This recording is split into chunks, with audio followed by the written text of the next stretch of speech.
کرنا ہے، یعنی مصطفیٰ پر ایمان بھی لانا ہے اور مصطفیٰ کی مدد بھی کرنا ہے۔ اس لیے حضرت آدم آئے اور جیسے آئے آپ کی امت آپ کے ساتھ میں، آپ کی امت تو کلمہ پڑھتی حضرت آدم کا، لا الہ الا اللہ، آدم صفی اللہ، لا الہ الا اللہ، موسیٰ کلیم اللہ، یعنی لا الہ الا اللہ، حضرت نوح نجی اللہ، یعنی تمام کے تمام انبیاء اکرام، حضرت آدم کی امت، حضرت آدم کا کلمہ، حضرت عیسی کی امت ان کا کلمہ، حضرت نوح کی امت اپنے نبی کا کلمہ، حضرت موسیٰ کی امت اپنے نبی کا کلمہ۔ لیکن حضرت آدم دنیا کے اندر آئے تو وہ نبی وہی کلمہ پڑھتے، لا الہ الا اللہ محمد الرسول اللہ، لا الہ الا اللہ محمد الرسول اللہ۔ یعنی پتہ یہ چلتا ہے کون کہتا ہے یہ ہمارا طریقہ ہے، کون کہتا ہے ان کا طریقہ ہے، کون کہتا ہے بریلویوں کا طریقہ ہے، کون کہتا ہے ابھی نئی ایجاد ہے، کون کہتا ہے 100 سال کا طریقہ ہے، کون کہتا ہے 200 سال کا طریقہ ہے۔ بیٹا یاد رکھ، جب دنیا کے اندر نہ تیرا وجود ہوا تھا، نہ تیرے باپ کا وجود ہوا تھا، نہ حضرت آدم کا وجود ہوا، نہ حضرت شیس کا وجود ہوا، نہ حضرت موسیٰ کا وجود ہوا، تب اللہ عز و جل نے تمام انبیاء کرام کی روحوں کو جمع کرنے کے بعد مصطفیٰ کا ذکر کیا، اللہ نے اپنے نبی کا تذکرہ کیا۔ پتہ یہ چلا مصطفیٰ کا ذکر کرنا دنیا دار کا طریقہ نہیں ہوتا، مصطفیٰ کا ذکر کرنا پروردگار کا طریقہ ہوتا۔ اللہ اکبر، نعرہ تکبیر، نعرہ رسالت۔ اللہ سمد تو ظاہری سی باتیں بتائیے، ہم ذکر کرتے ہیں یا ہم آئے بھی نہیں تھے تب سے مصطفیٰ کا ذکر ہو رہا کہ نہیں ہو رہا؟ تب سے مصطفیٰ کا ذکر ہو رہا۔ لیکن معذاللہ کچھ لوگ ایسے ہیں مصطفیٰ کا ذکر کیوں کرتے ہو؟ مصطفیٰ کو تو 1450 سال ہو گئے، وہ تو معذاللہ مر کر کے مٹی میں مل گئے، مصطفیٰ زندہ تھوڑی ہے۔ ہم نے کہا ہم نہیں کرتے، بلکہ یہ تو قرآن کہتا ہے، کہا مصطفیٰ زندہ ہے۔ جی ہاں مصطفیٰ تو زندہ، کہاں سے؟ ذرا سنیے گا، ذرا بولے یا رسول اللہ۔ اچھا میری بات اگر سمجھ رہے ہو نا، ہاتھوں اٹھا کر کے بولی مرتبہ یا رسول اللہ، رسول اللہ، ماشاء اللہ۔ جی ہاں سنیے گا، یعنی کہتے مصطفیٰ کا ذکر کرتے ہو، مصطفیٰ زندہ ہے، کہاں قرآن سے دلیل ہے، حدیث سے دلیل ہے، کہاں سنیے گا۔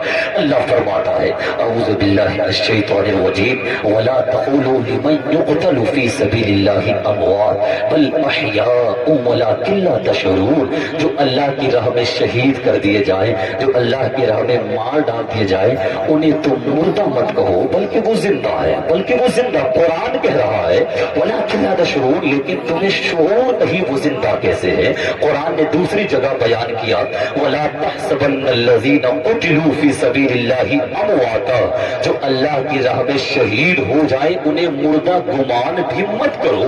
یہ میں نہیں کہہ رہا ہوں، یہ تو اللہ کا قرآن کہہ رہا ہے۔ حضرت آگے آئیے، حضرت آگے آ جائیے نا، یہ اسٹیج خالی ہے نا، تھوڑا سا لگے گا بھر ہوگا نا، آگے ہو جائیے، آپ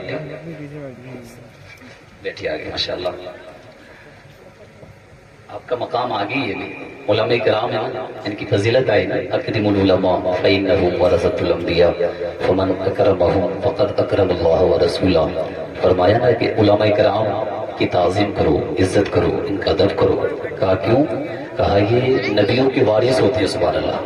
نبی نے فرمایا فمن اکرمهم فقد اکرم اللہ ورسولہ، جنہوں نے اماموں کی، عالموں کی، ان کی عزت کی، ان کی تعظیم کی، ان کا ادب کیا، تو گویا کہ اس نے اللہ اور اس کے رسول کی تعظیم کر لی ہے، سبحان اللہ۔ تو میں عرض ہی کر رہا تھا قرآن کی آیت مبارکہ سے یہ بات ثابت ہے کہ دیکھیے شہید یعنی جو اللہ کی راہ میں شہید ہو جائے، جو اللہ کی راہ میں مارے جائے، قرآن نے کہا انہیں مردہ مت کہو۔ مردہ کہنا تو دور کی بات، قرآن کہہ رہا ہے انہیں مردہ گمان بھی مت کرو۔ اپنے ذہن اور اپنے گمان، اپنے مائنڈ کے اندر بھی مت لے کر کے آؤ۔ اب مجھے بتائیے گا یہاں پہ سنی زندہ دل غیور مسلمانوں، مجھے بتائیے اللہ کے بعد کس کا مرتبہ آتا ہے؟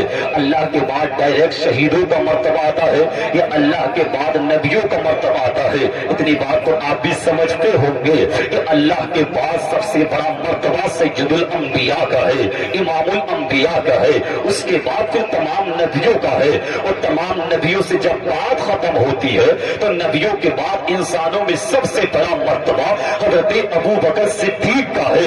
हजरत अबू बकर सिद्दीक के बाद उसके बाद मर्तबा हजरत उमर फारूक आजम का है। उमर फारूक आजम के बाद सबसे बड़ा मर्तबा हजरत उस्मान गनी का है। उनके बाद में मौला अली का है। उनके बाद में तमाम सहाबाए किराम का जो मर्तबा है। अब जाहिरी सी बात है, अल्लाह का कुरान कहता है कि शहीदों को मुर्दा मत कहो, शहीद जिंदा है, यानी अल्लाह की राह में कत्ल हो गए। गर्दन अलग है, सर अलग है, हाथ अलग है, पाँव अलग है, जिस्म अलग है, लेकिन कुरान तो कह रहा है कि शहीदों को मुर्दा मत कहो। अब मुझे बता कि कुरान की मानेगा या अपना माइंड चलाने के बाद में फैसला करेगा कैसे जिंदा है हमें तो पता नहीं। और बेवकूफ, तेरे समझ में अल्लाह की कुदरत आ जाए ये जरूरी थोड़ी होता है। जो समझ में आ जाए वो होता है ही नहीं, जो समझ में नहीं आए वही तो होता है। तो खुदा की कुदरत को कैसे समझ सकता है कि अल्लाह की कुदरत से कोई चीज बढ़ करके हो सकती है क्या? अब जाहिर सी बात है, तमाम उलमा इकराम का इत्तिफाक है, तमाम मुफस्सिरीन का इत्तिफाक है, जमहूर उलमा का इस पर इत्तिफाक है कि शहीद का मर्तबा नीचे है, नबियों का मर्तबा ज्यादा है। और कुरान कहता है कि शहीद जिंदा है। अब कसम खुदा की बताओ, जब कम मर्तबे वाला जिंदा है तो जिसका मर्तबा आला है वो क्यों जिंदा नहीं होगा?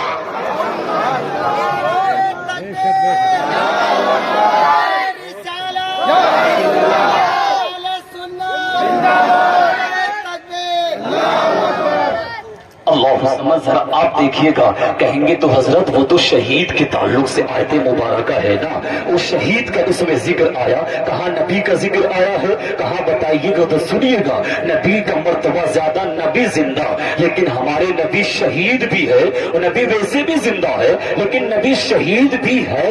जब नबी को अगर शहीद मान करके ही जिंदा मान लो, कम अज कम मान लो तो सही, कैसे भी मानो। कहा कैसे? आइए मुस्तफा करीम सल्लल्लाहु अलैहि वसल्लम बयान करते हैं, ए आयशा, जब मैंने एक जंग के मौके पर एक जहर आलूदा बकरी को मैंने खा लिया था, उस बकरी का जहर आज जब मेरे विसाल के वक्त मेरी शहरत को मुनक़ता कर रहा है, उस जहर का असर आज मैं महसूस कर रहा हूँ। यानी जो मुस्तफा का विसाल हुआ, मुस्तफा ने अपने विसाल के वक्त दुनिया से जाते वक्त जाहिरी तौर पर मुस्तफा ने फरमाया, आयशा, जो मैंने वो जो जहर आलूदा बकरी खाई थी, आज उसका जहर आज मेरे जिस्म के अंदर हलकन पैदा कर रहा है, मेरी शहरत मुनक़ता हो रही है। अब जाहिर सी बात है, आइए जरा किताबों को पढ़ो, आइए जरा तफसीरों को पढ़ो। किताबों के अंदर आता है, अगर कोई बैठा है अचानक से दीवार गिर जाए, अल्लाह उसको शहीद की मौत अता फरमाता है।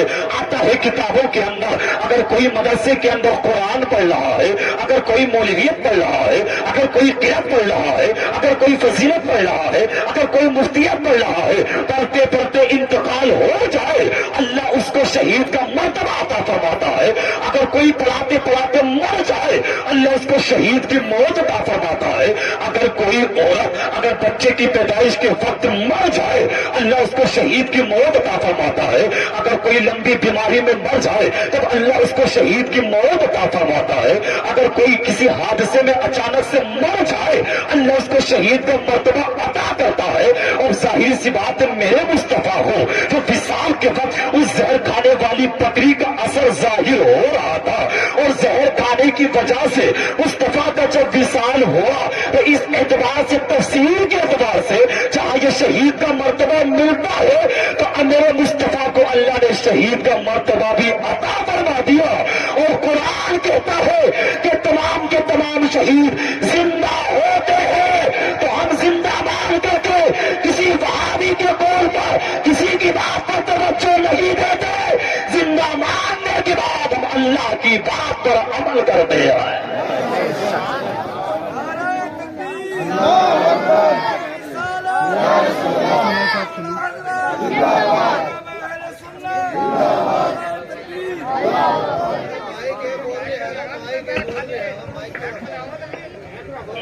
कोई बात नहीं, जरा बोले या रसूलल्लाह, बस मेरी बात जो है समझ में आनी चाहिए आपको कि हाँ मैं जिक्र क्या कर रहा हूँ। अब देखिए, तो कुरान से मैंने आपको दलील दी है। अब आइएगा मेरे मुस्तफा, बताइए इमामुल अंबिया है कि नहीं है? तमाम नबियों के इमाम है जी। तो अब ये जवाब दीजिएगा, इमाम तो वो होता है जिसने तुम्हें नमाज पढ़ाई हो, क्योंकि मौलाना मुकर्रम साहब आपके इमाम क्यों? इसलिए कि वो आपको नमाज पढ़ाते हैं यूं। जब मैंने आपको नमाज ही नहीं पढ़ाई तो मैं आपका इमाम ही नहीं हूं ना। इमाम नहीं तो जाहिर सी बात है, जब मेरे मुस्तफा सबसे बाद में आए, हजरत आदम तो पहले आए चले गए, हजरत शीश तो पहले आए चले गए, हजरत मूसा तो पहले आए चले गए, हजरत ईसा तो पहले आए चले गए, हजरत इसहाक तो पहले आए चले गए, हजरत इलियास तो पहले आए चले गए, हजरत नूह तो पहले आए चले गए। जब सब पहले आकर के चले गए, मुस्तफा बाद में आए, तो तमाम नबियों के इमाम कब बन गए? तमाम नबियों को नमाज कब पढ़ा दी? और नमाज पढ़ाई हो अगर मुस्तफा ने, तो जाहिर सी बात है मुर्दों को नमाज नहीं पढ़ाई जाती, नमाज तो जिंदों को पढ़ाई जाती है।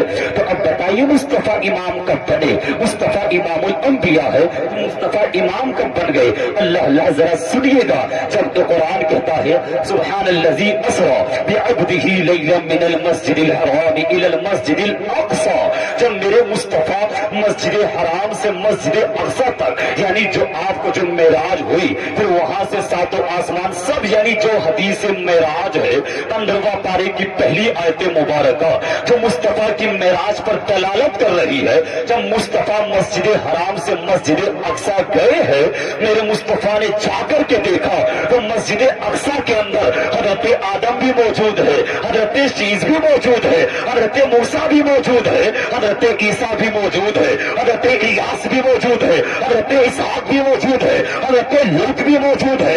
यानी कई हजार कई लाख अंबिया कराम की तादाद पता नहीं, न कुरान में न हदीस मुबारका के अंदर कितने नबी आए। अगर आप तादाद मुतय्यन करोगे तो हो सकता है काफिर हो जाओ, क्योंकि जब हदीस के अंदर पता ही नहीं कि नबियों की तादाद कितनी है, तो हम अपनी तरफ से कैसे बयान कर दें या आप अपनी तरफ से कैसे बयान कर दो। लेकिन मस्जिद अक़सा के अंदर अब मुझे बताइएगा तो सही, हजरत आदम को तो कई हजार साल हो गए थे, हजरत मूसा को तो कई हजार साल हो गए थे, हजरत ईसा को तो कई हजार साल हो गए थे, लेकिन हजरत आदम को किसने बता दिया कि मस्जिद अक़सा चल रहा है, नबी आएंगे, नबी नमाज पढ़ाएंगे? हजरत मूसा को किसने बताया? हजरत इसहाक को किसने बताया? हजरत लूत को किसने बताया? यानी इन तमाम के तमाम अंबिया किराम को किसने बता दिया? नबी बयान करते हैं, हजरत जिब्राइल अलैहिस्सलाम अपने साथ मुझे लेकर के गए मस्जिद अक़सा के अंदर, हत्ता अममतुहुम, यहाँ तक कि मैंने उनकी इमामत करी, उनको इनकी इमामत कराई, उन सबको नमाज पढ़ाई। अल्लाह समद, उन सबको नमाज किसने पढ़ाई? यानी मुस्तफा ने नमाज पढ़ाई। अब मुझे बताओ, नमाज जिंदा पढ़ते हैं या नमाज मुर्दा पढ़ते हैं? कसम खुदा की नमाज मुर्दों पर नहीं, बल्कि नमाज तो जिंदा पढ़ते हैं। तुम कहते हो नबी जिंदा है, अरे बेवकूफ, हजरत आदम भी जिंदा है, हजरत शीश भी जिंदा है, हजरत मूसा भी जिंदा है, हजरत ईसा भी जिंदा है। इसलिए कि मस्जिद अक़सा के अंदर जब मुस्तफा तमाम के तमाम अंबिया किराम को नमाज पढ़ा करके इमामुल अंबिया बने कि नहीं बने? तो तमाम के तमाम अंबिया किराम जब जिंदा है तो कसम खुदा की जो सैयदुल अंबिया हो, फिर जो इमामुल अंबिया हो, जो फिर यासीन और ताहा हो, जो मुज्तबा और मुस्तफा हो, जो मुज़म्मिल और मुत्तसिर हो, जो बशीर और नज़ीर हो, यानी जो तमाम नबियों का सरदार हो, बताओ वो मुस्तफा जिंदा होगा कि नहीं होगा? जो इस पर नजर बरेली के इमाम सुन्नियत की पहचान आला हजरत इमाम अहमद रज़ा खान की नजर पड़ी, आला हजरत बोले चमक तुझसे पाते हैं सब पाने वाले, मेरा दिल भी चमकाने वाले, तू जिंदा है वल्लाह, तू जिंदा है वल्लाह, मेरे चश्मे आलम से छुप जाएगा। नारे तकबीर, हाथ उठा करके नारे का जवाब दें। नारे तकबीर, नारे रिसालत, नारे रिसालत, जिक्र मुस्तफा, उलमाए अहले सुन्नत, मुफ्ती गुलाम नबी साहिब किबला। सुभान अल्लाह, सुभान अल्लाह। अल्लाह समद, देखिएगा आप ये कहते हैं तो हदीस मुबारक बयान करती इन्नल्लाह हर्रमा अलल अर्दी अन ताकुल अजसादल अंबिया व नबियुल्लाहि हय्युन युरज़क़, यानी अल्लाह के तमाम नबी जिंदा है। जब तमाम के तमाम जिंदा है तो जाहिर सी बात है हम तो जिंदे हैं, जिंदों का ही तज़किरा करते हैं, खुशी मनाते हैं, जब मुर्दा है ही नहीं तो फिर क्यों कहते हो? अल्लाह समद, देखिएगा इस तरीके से बेशुमार आयत मुबारक इस पे जिक्र करने पर, अल्लाह के वलियों की करामत पर, मज़ार पर जाने पर, कब्रिस्तान पर, मुस्तफ़ा के इल्म गैब पर, मुस्तफ़ा के नूर और बशर पर, मुस्तफ़ा तमाम नबियों के सरदार है इस बात पर, मुस्तफ़ा खातमुन नबिय्यीन है इस बात पर, यानी तमाम की तमाम चीजें। लेकिन चूंकि वक्त इजाजत नहीं देता कि मैं बयान करूं, वरना इतने बेशुमार फराइल, बस मैं आखिर में ये बात कहता हूं कि आपने मुस्तफ़ा की सीरत का आपने जलसा सजाया, मुस्तफ़ा की आमद का आपने जलसा सजाया, आपने अपने मस्जिदों को सजाया, आपने जलसे को सजाया, आपने मेंबर को सजाया, इन तमाम चीजों की आप सजावट करते हो। लेकिन यहाँ के सुन्नी जिंदगी हुजूर मुसलमानों, याद रखो, अपनी मस्जिदों को सजाते हो बहुत अच्छी बात है, अपने मदरसों को सजाते हो बहुत अच्छी बात है, अपने स्टेजों को सजाते हो बहुत अच्छी बात है, लेकिन मस्जिदों को बाद में सजाना, अपने महल्ले को बाद में सजाना, अपने स्टेजों को बाद में सजाना, पहले मुस्तफा की शरीयत से, पहले कुरान की तालीम से अपने दिल को सजा लेना, अपने सीनों को सजा लेना, अपनी औलाद के सीनों को सजा देना, ताकि मरने के बाद सिर्फ ये ना कहो मौला मैं तो अपनी गलियों को सजाता था, मस्जिदों को सजाता था, मिंबरों को सजाता था, तमाम चीजों को सजाता था। तब अल्लाह कहेगा ये बता तूने अपने चेहरे को भी मुस्तफा की सुन्नत से सजाया था कि नहीं सजाया था? तूने अपने दिल को कुरान की तालीम से सजाया था कि नहीं सजाया था? कसम खुदा की अपने दिल को सजा ले, ताकि जब तुम मर जाए तब अल्लाह की बारगाह में जवाब देना मौला मैं मस्जिदों को भी सजाता था और कुरान पर अमल करने के बाद अपने दिल को भी शरीयत से सजा लेता था। सुभान अल्लाह, सुभान अल्लाह। अल्लाह समद, ये तमाम की तमाम बातें हमारी माएँ बहनें और ये हमारी नस्ल तमाम लोगों आज हम काम करते सब कुछ करते हैं, लेकिन याद रखो मुस्तफ़ा का जिक्र सब कुछ करो, लेकिन नमाज जो चीजें हमारे ऊपर फर्ज है उसके बगैर छुटकारा नहीं, मुस्तफ़ा की शरीयत पर अमल किए बगैर छुटकारा नहीं। इसलिए कि हदीस मुबारका के अंदर आता है जो फजर की नमाज, यानी मुस्तफ़ा का नाम तो लेते हो, लेकिन जो फजर की नमाज को छोड़ देता है अल्लाह उसके चेहरे से नूर खत्म कर देता है, जो जुहर की नमाज को छोड़ देता है अल्लाह उसके रिज्क से बरकतों को खत्म कर देता है, जो असर की नमाज छोड़ देता है अल्लाह उसके जिस्म से ताकत को खत्म कर देता है, जो मगरिब की नमाज छोड़ देता है अल्लाह उसकी औलाद से बरकतों को खत्म कर देता है, जो इशा की नमाज छोड़ देता है अल्लाह उसके चैन और सुकून को खत्म कर देता है। फजर मैंने छोड़ दी, जुहर मैंने छोड़ दी, यानी तमाम नमाजों को छोड़ दिया। अब कहता है हजरत टेंशन है, कभी बाप बीमार है, कभी बेटा बीमार है, घर के अंदर बरकत नहीं, घर के लाइफ के अंदर चैन और सुकून नहीं। कसम खुदा की मेरी कौम के नौजवानों, मेरी माओ बहनों, याद रखो 10 साल के बाद तुझे मर जाना है, 20 साल के बाद मर जाना है। बेनमाजी होकर के मरना अलग बात है, नमाजी होकर के मरना अलग बात है, शराबी होकर के मरना अलग बात है, शराब से बच करके मर जाना अलग बात है, क्योंकि बेनमाजी होकर के मर गया अल्लाह तुझे जहन्नम के अंदर डाल देगा। और नमाजी बन करके दुनिया से मर जाओ, अल्लाह मरने के बाद तुझे जन्नत अता फरमा देगा। इसलिए कि अल्लाह का कुरान कहता है इन्नल्लज़ीना आमनू व अमिलुस्सालिहात कानत लहुम जन्नातुल फिरदौसी नुज़ुला। जो ईमान लाने के बाद जो अच्छे अमल करता है, जो नमाजों को पढ़ता है, जो रोजों को रखता है, तेरे मरने के बाद कोई दुआ करे कि ना करे, कोई फातिहा पढ़े कि ना पढ़े, कोई तेरी कब्र पर जाए कि ना जाए, चले जाओ। अगर नेक अमाल करके दुनिया से मर जाओ अल्लाह से वजल तेरे मरने से पहले तेरे लिए जन्नतुल फिरदौस में महल को तैयार करवा देता है। तरीके मुस्तफा को छोड़ना है वजह बर्बादी, इसी से कौम दुनिया के अंदर हुई बेखुदार अपनी। हमें करनी है शहनशाह बता की रजा जोई, वो जो अपने हो गए तो रहमत परवरदिगार अपनी। अस्तगफिरुल्लाह रब्बी मिन कुल्ली ज़ंबिन व अतूबु इलैह व मा अलैना इल्लल बलाग। कलमा पढ़ ले ला